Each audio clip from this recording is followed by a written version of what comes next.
Good morning, good afternoon, and good evening, wherever you are. Welcome to today's Bible reading for chapter 12 of the letter to the Hebrews. Before we start, as usual, let us go to the Lord in prayer.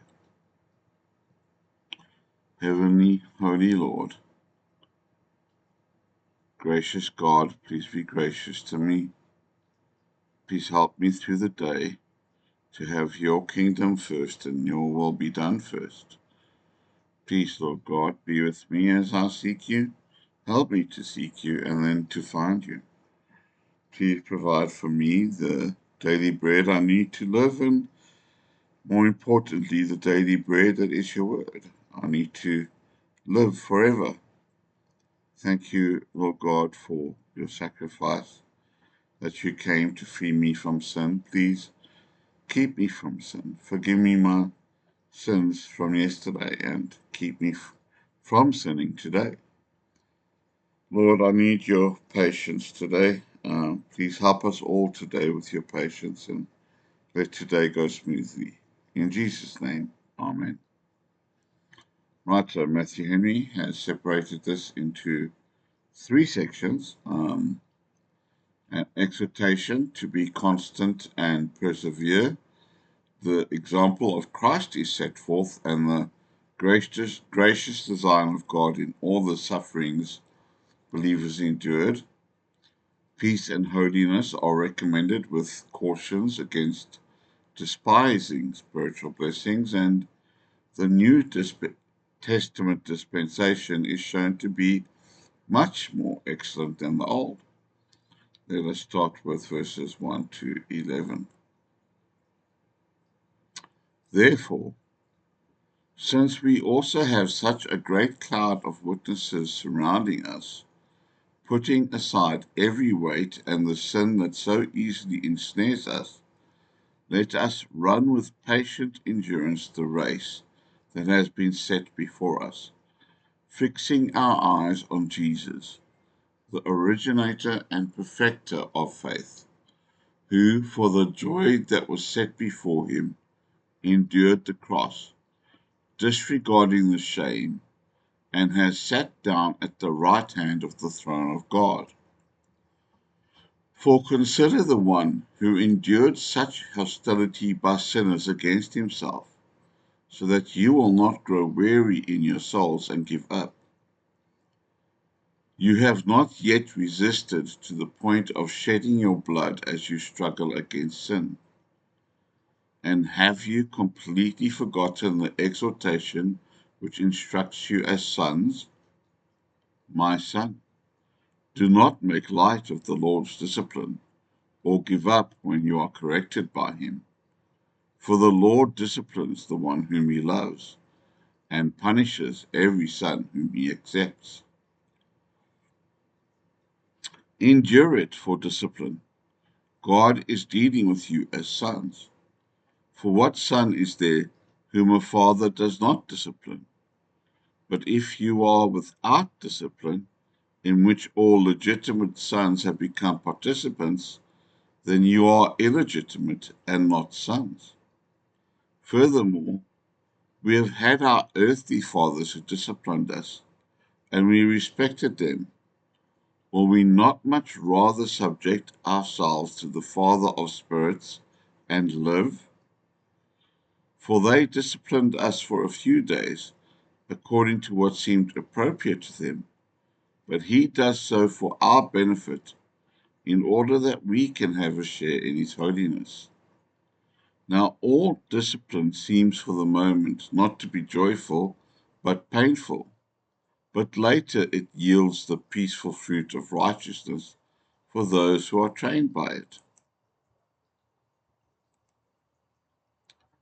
The persevering obedience of faith in Christ was the race set before the Hebrews, wherein they must either win the crown of glory or have everlasting misery for their portion, and it is set before us.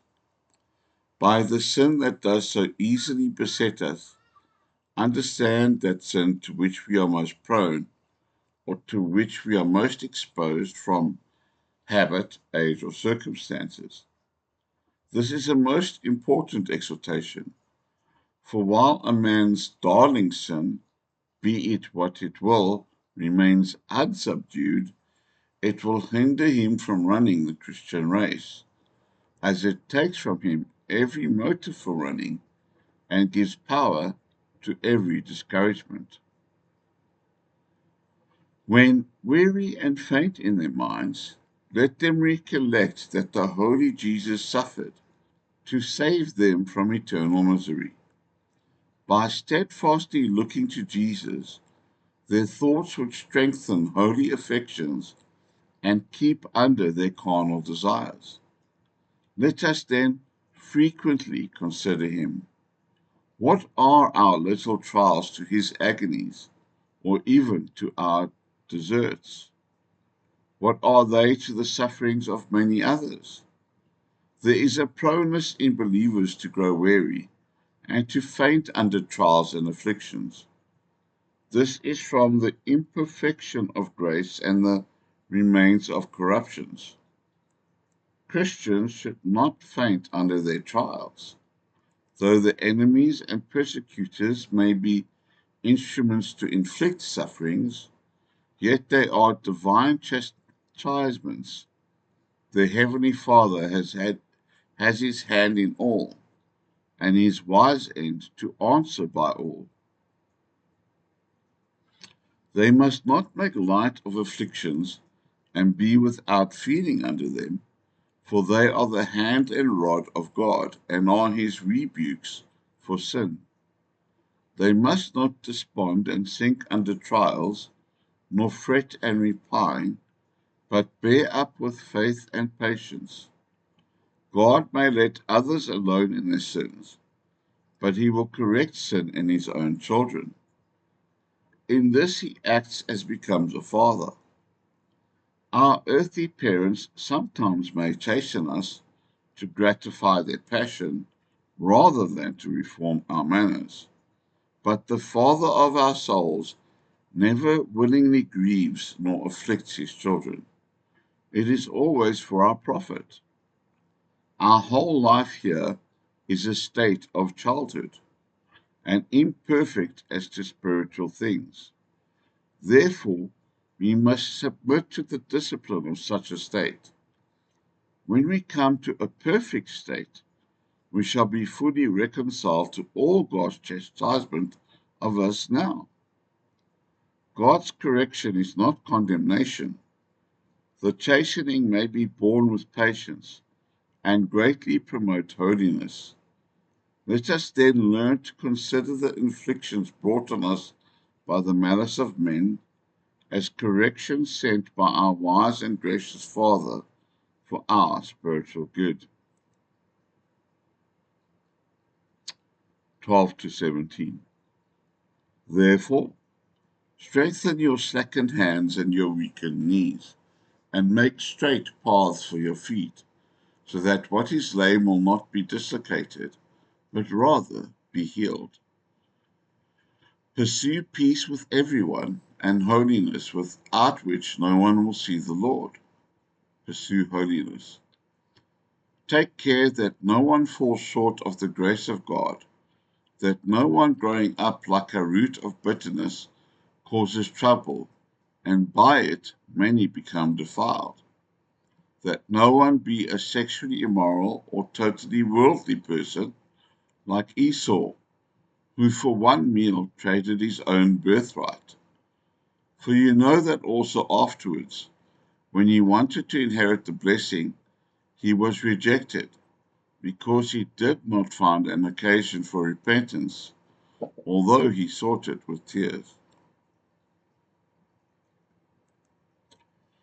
A burden of affliction is apt to make the Christian's hands hang down and his knees grow feeble, to dispirit him and discourage him.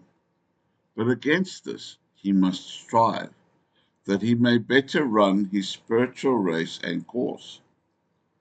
Faith and patience enable believers to follow peace and holiness, as a man follows his calling constantly, diligently, and with pleasure.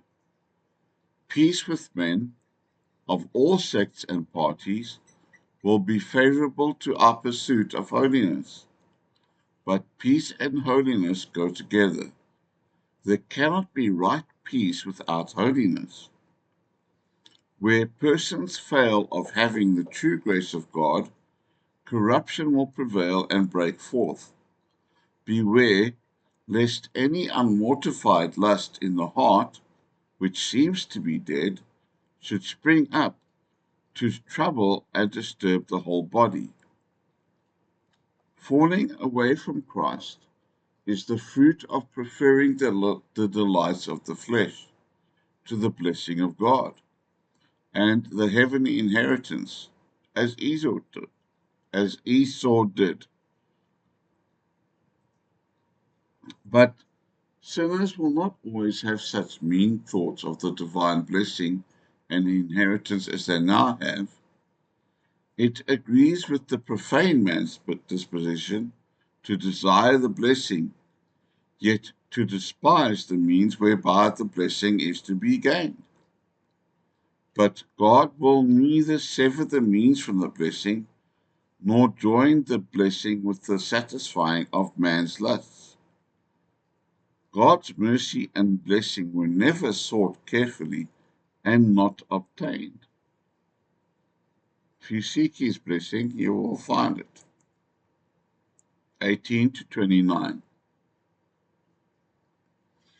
For you have not come to something that can be touched, and to a burning fire, and to darkness, and to gloom, and to a whirlwind, and to the noise of a trumpet, and to the sound of words which those who heard begged that not another word be spoken to them, for they could not endure what was commanded. If even an animal touches the mountain, it must be stoned. And the spectacle was so terrifying that Moses said, I am terrified and trembling.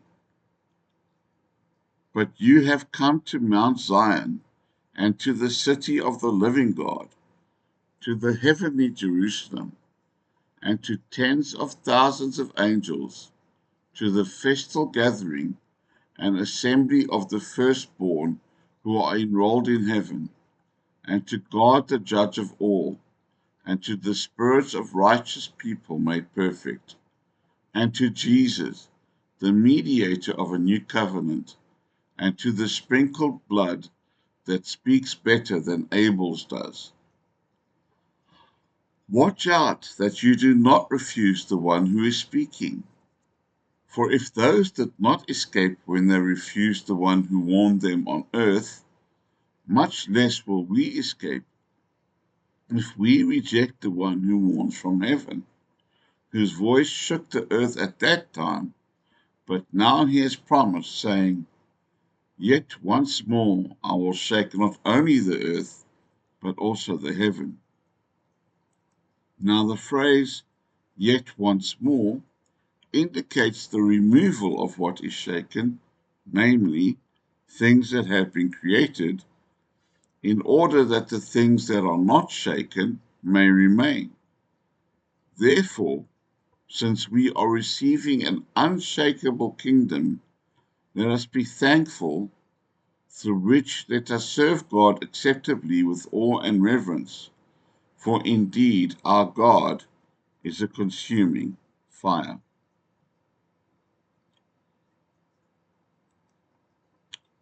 Mount Sinai, on which the Jewish church state was formed, was a mount such as might be touched, though forbidden to be so, a place that could be felt. So the Mosaic dispensation was much in outward and earthly things. The gospel state is kind and condescending, suited to our weak frame. Under the gospel, all may come with boldness to God's presence, but the most holy must despair, if judged by the holy law given from Sinai, without a Savior. The gospel church is called Mount Zion. There believers have clearer views of heaven and more heavenly tempers of soul. All the children of God are heirs, and everyone has the privileges of the firstborn. Let a soul be supposed to join that glorious assembly and church above that is yet unacquainted with God, still carnally minded, loving this present world and state of things, looking back to it with a lingering eye, full of pride and guile, filled with lusts. Such a soul would seem to have mistaken its way, place, state, and company. It would be uneasy to itself and all about it.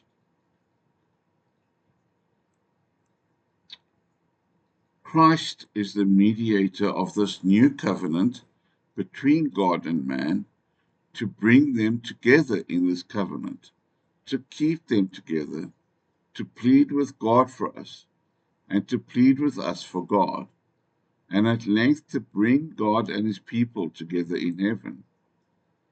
This covenant is made firm by the blood of Christ, sprinkled upon our consciences, as the blood of the sacrifice was sprinkled upon the altar and the victim. This blood of Christ speaks in behalf of sinners. It pleads not for vengeance, but for mercy. See then that you refuse not his gracious call and offer salvation. See that you do not refuse him, who speaketh from heaven with infinite tenderness and love. For how can those escape who turn from God in unbelief or apostasy, while he so graciously beseeches them to be reconciled and to receive his everlasting favor? God's dealing with men under the gospel in a way of grace assures us that he will deal with the despisers of the gospel in a way of judgment. We cannot worship God acceptably unless we worship him with reverence and godly fear. Only the grace of God enables us to worship God aright.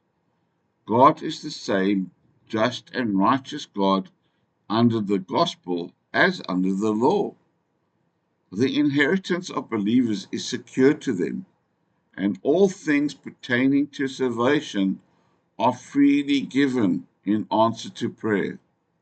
Let us seek for grace, that we may serve God with reverence and godly fear. For indeed, our God is a consuming fire. I'm going to link a sermon to this. Thank you very much for coming with me.